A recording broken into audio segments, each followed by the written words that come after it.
Sao cái? Lại. Mòn cây nó sao? Cái mòn cây. Có tí xa ở sầm méo, chỉ sầm méo. Ở xe đó. Chọc.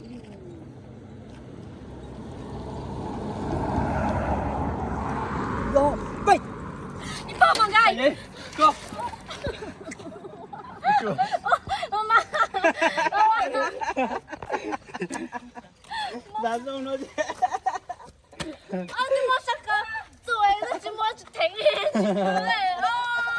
Sao mày Mua tiền à? Hả? Mua tiền à? Mua à. Chuẩn bị tung sắc cơ, anh chỉ mua chỉ thỉnh anh chỉ bữa. À, trời vui con là con thấu có cái diễn của con ta thì trong tăng ký đi. Chuẩn bị tôi kéo sắc cơ những kiểu ôi tao ăn chi vậy. Ủa rồi. Qua khoe mở cái lo này.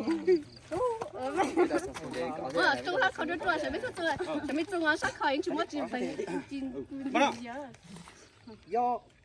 Bay. Chơi một màn gay. Sủa. Bây giờ cơ. Cơ sủa. Cơ phải cha. Sao mày? Bây giờ cơ chỉ bắt tạm hồi rồi. Ok. Có khó cái sớm mẹ tới rồi. Wow, cái sao là Giả na của tôi. lo sao lý. Khó cái nhớ tối sau qua sao. Anh chơi. Có mình chỉ khó. Bà sao nó mà. Nhau. Anh trang luôn. Chúng đi. Chúng đi. Mua. Tôi tụ ở sẽ chơi rong. À bạn à.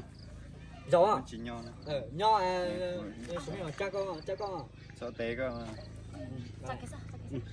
Yo. Cơ sủa, cơ phải cha. Bây giờ cơ chỉ bắt tạm hồi rồi. Sao mày? Có một lần. Mua sao rồi? Một tay áo kiểu để chơi nó này.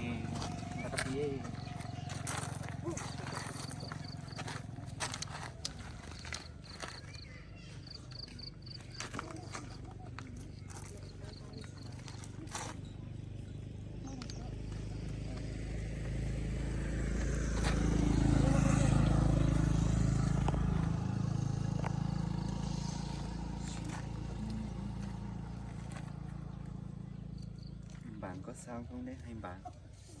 Vẫn ổn chứ? Ổn lắm. Vẫn ổn. Yo. Bay. Sao mày? Ôi trời con nó sẽ phê nữa là. Chị Sớm mày. người ta khai chế. Ấy sao kiến nhiệt gì? Sớm mày. Sao kiến nhiệt gì? Cứ mua cứ sao? Cái chợ vị từ lòng cao không? Có muốn cho chơi kia đó? Sao mày? Ăn gì đâu tí? Sao kiến nhiệt gì? Cứ mua cứ sao? Sao mày? Ít cái gì tí cứ mua cái sao? Cái chợ muốn cho Chỉ mua cho chơi đi nó đó. cái chợ vị từ mỏng cao có muốn cho chơi đó? Sao mày? Ít cái gì tí cứ mua cái sao? Tí từ mần cây có sữa có mua của chó chơi hả? Cái chợ muốn cho chơi đó. Tí từ mần cây sữa có mua của chó chơi hả? Giờ mua của chợ muốn cho chơi này chó dàn chó. Tí từ mần cây có sữa có mua chó chơi đó. Rồi mình chưa trồng qua mắt mà đủ mà.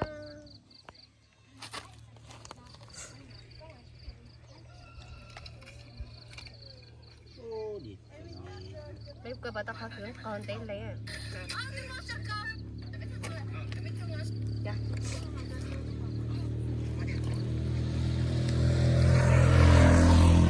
Yo big. Chuẩn mạnh. Sao cái nhiệt gì ấy? Cứ mua cứ hao đủ. Cứ mua cứ sao này. Cứ mua cứ sao? Ở đâu? Sao kiến nhiệt gì? Cứ mua cứ sao? Yo big. Chuẩn mạnh. Sao cái nhiệt gì ấy? Cứ mua cứ sao? Thì tôi bằng cái có sữa ấy. Cứ mua trò chơi đó. Cài của lắm. Thế à? Bằng cài. Cài của lắm. Sao đâu? À gì? Không sao đó. Bây giờ À gì? Con này nhau. Được 7 phút rồi. Con này nhau. Cái nhiệt gì à? Tôi chỉ xin gà xe là. Các chị em phải tôi đã chỉ. Có tiền. Có mất số mấy chả? Đúng rồi, có to mà. bây giờ sao cái này gì? Phải ra. Cái gì? tao kể này gì tôi chỉ một cái Ủa giờ chúng mà chuyển ra thì tao tàu. Có dễ cho tôi. Đó. Tôi chỉ chắc câu chỉ cho món Chả chai. có sao cái này. Rồi sao thế? Không có chấm bạ. cái gì giờ tao thao lọ tôi sẽ có một đồng đi của lúc con của thử con cái tội có số bát trên mà tao phải khá ta nữa mà nó sẽ nó nè có sẽ mấy trời tan thôi nè cho cái gì ta sẽ mấy con nó sẽ rồi có một cái chỉ có cho đi một整個數啫嘛，整個數都錯就個數公司好似咩人推冇整啊嘛，OK， anh bắt nào? Bà có tụ công tập gì? Không có chơi. đánh nhẹ đánh nhẹ Có cái kia. chẳng thật ra gì Cho nên sẽ thả một bộ chỉnh nó sẽ xong đi trái cho phi nữa. Chuẩn bị đây. lấy Nó tinh có bộ thần tuần tra thầu công nó có số có bộ tuần tra sau lúc bình tĩnh của đó. lấy tinh thần là xe qua phát triển nè cái số con nhỏ đi đúng đó Cái tôi này. vô bích bây giờ cho ta nó lo có thể chỉ có cái cái xử lý lo hồi lúc nên ta giờ có cho có tụi chỉ bự là con ta ta chỉ nó để có thể cú tí chỉ mua đã chỉ là cú tí chế tàn thôi và chế chứ dùng cho ta cho con chờ chờ có một. chỉ tự sao có sức bích cú tí chế tàn thôi và chế chứ dùng cho ta cho con chẳng chờ đã chỉ ta có sức thế nào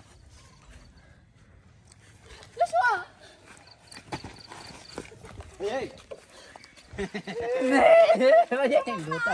我还站几还做到这就打头嘛嘞。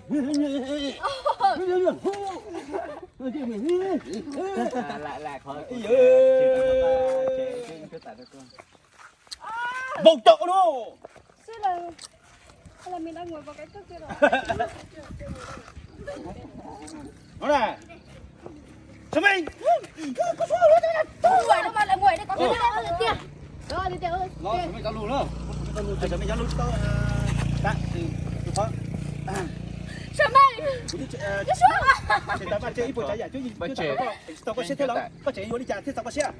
Nó sẽ bây giờ tao. Sao mày? Sao mày? tình yêu con lanh cái gì đâu tình yêu con lanh cái gì đâu tình yêu con trẻ nào có xin đây Tiền chứ mà có ăn nữa. Có ăn đây. có sôi cho là mù trổ ta Người ta có mà có còn dọn ra tàu xe. thay Tao này.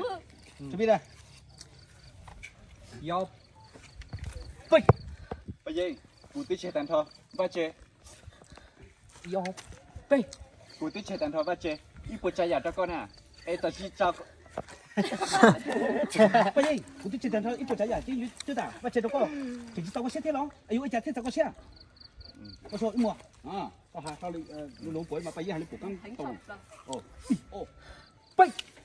bây giờ cú tí chế tàn thôi và chế ít bộ trái giả cho con ấy chỉ tao có xe thế lo vô lý cho con thì sao vô lý cho thì sao có xe Tao liền không.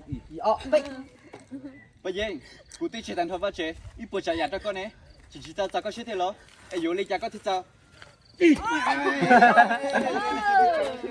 tôi bắt nhảy không lại Ô này. Ô một chỉ. vô bích Đấy. vô bích bây giờ cú tí chế tàn thôi và chế ít bộ trái giả cho con ấy chỉ tao có xe thế lo vô lý cho thì sao có xe nè cứ sủa mỗi mùa Sao mày? Cái xuống. bây giờ con đã chỉ đi con à chỉ tao lo cái này cái gì phục cá nó là chỉ tao ô ông luôn lòi luôn tí tưởng là một phụ có lúc mà anh có giờ chỉ phụ luôn để ý có luôn Một tấm kho chỉ kể sao là sạch cũng mê để kho chỉ kể đá.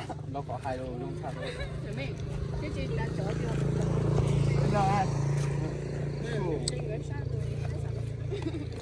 tại là khó Sẽ lấy tông được cái bộ Ô, to đi hả? Ô, sao đi à? áo thì nó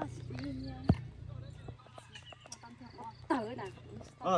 thầy sẽ tận nó rồi Sao mấy đứa chơi hay nó hay sao mẹ không? Chịu cỏ. Anh chó. Chịu nó phải nó. tiến đi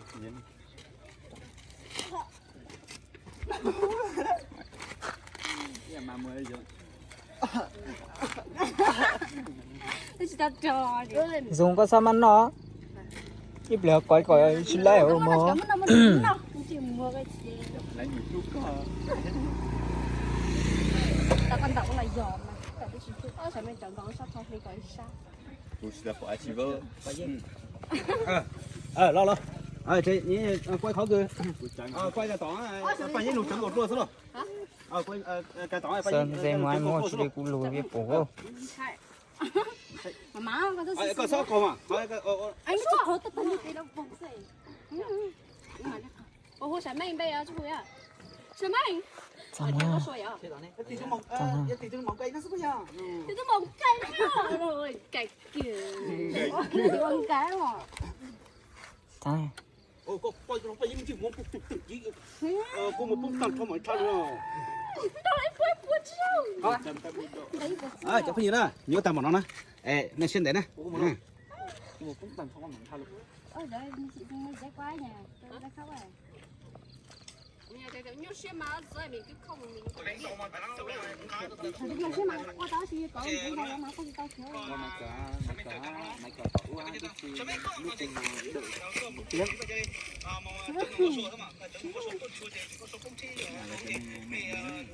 Bây giờ mình một mẹ mà. có cua tuồng mình chả có không sao là cua tuồng mình chọc quá này Tức là bây giờ chị cũng không có cái gì chỉ là chỉ có gì. Cũng không có đâu. Yo nó sủa mỗi mùa chị nào là dây wow chị nào của chị à chị gọi nó à lý à của chị à dạ ô cả cận sợi giống ấy đang kịch tính mà nó sủa mỗi mùa Trời mày, nó sủa. bây giờ gọi đã chỉ cho xong hồ Chắc là chắc khâu vậy. thôi em lo phần nào là đầu nó chỉ đầu thơm à Được má. Nó sủa. Trời ơi, tôi khâu à. Ô. ba ơi thơm chỉ đầu thì Nó thơm sủa tôi sắp tới vậy. Cái chuyện gì vậy? có thợ bây giờ còn ta nào lưu hùng thơ rồi mà còn có ô cái tính mà sao rồi nhung nhán tụt tụt cứ chụp qua tỏ xong chơi luôn mà Sao nè nè. giờ có hết chuyện rồi Sao nè nè. Sao nè nè, sao mẹ tóc của tiểu rồi. nét xong mới đây này có cái gì không coi như cho hà khóc cứ mấy bây giờ tiền nhà một cái nó sắp bây giờ Mà đi, thật ra con cô cái cô nó chỉ có mà thấy nó nè. cũng mua này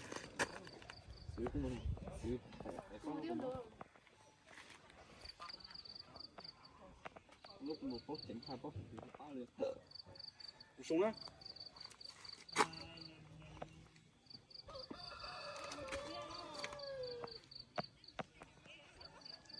thấy chưa nhóc quýt nó sủa mỗi mùa các con chết tên nào Trời mày, nó sủa. Khoa gì vậy nó? có hà khó mấy thế giờ tiền nhà một cái nó sắp bây giờ nó hay khó Cái cái đó. sủa mỗi mùa sao mày tí mình cái nó giúp bây giờ thế giờ tiền Sao mày, sao vậy nó tìm tôi một cái sao bây giờ? Ở đây.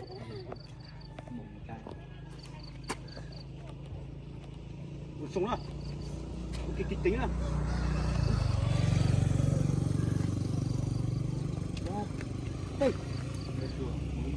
Trời mày, sao giờ nó tìm tôi một cái sao bây giờ? bây giờ coi nó chỉ con à nó sủa không phải cha Trời mày. bây giờ nó chỉ bắt tay bờ là cha có khó rồi bạn có sao không đấy đúng không Một cái gì? nghĩ nhỏ đúng không